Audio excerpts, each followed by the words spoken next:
Chapitre 27. Mesures prises par les autorités de Bethléem contre les rois.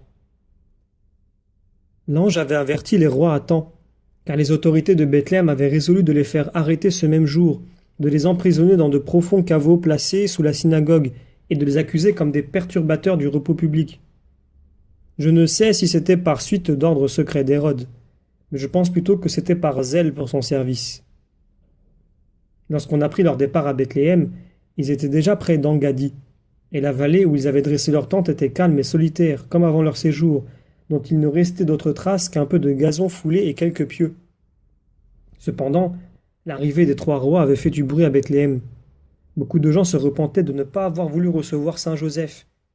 D'autres parlaient des rois comme d'aventuriers exaltés et extravagants. D'autres enfin rapportaient leur arrivée à l'apparition qu'avaient eue les bergers. Les autorités de la ville crurent devoir prendre alors des mesures. Elles convoquèrent tous les habitants sur une place près de la synagogue, devant une grande maison.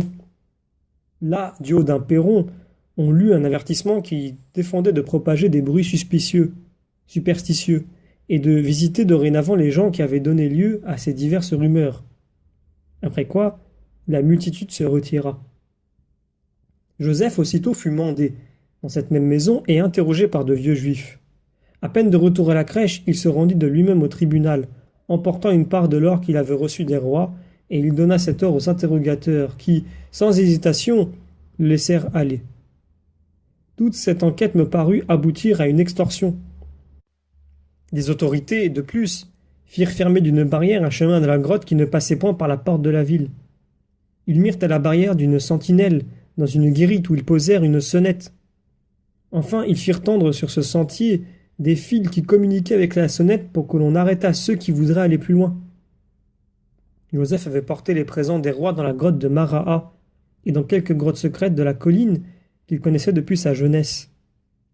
Ces caveaux solitaires existaient dès le temps du patriarche Jacob. Il n'y avait encore que quelques cabanes à la place de Bethléem lorsqu'il y dressa ses tentes sur la colline même de la crèche.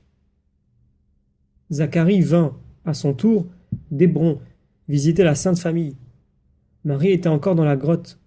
Il prit l'enfant dans ses bras en versant des larmes de joie et récita, avec un léger changement, le cantique qu'il avait entonné le jour de la circoncision de Jean-Baptiste.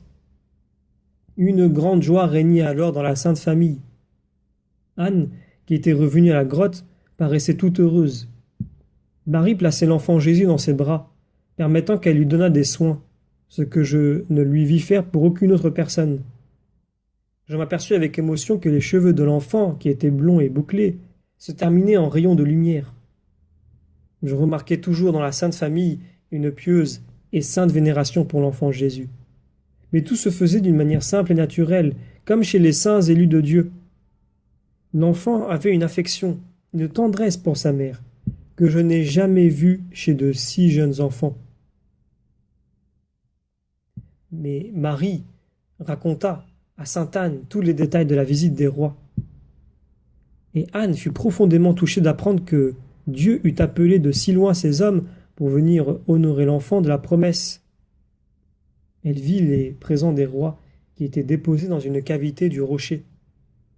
Elle aida à en distribuer une grande partie et à empaqueter le reste.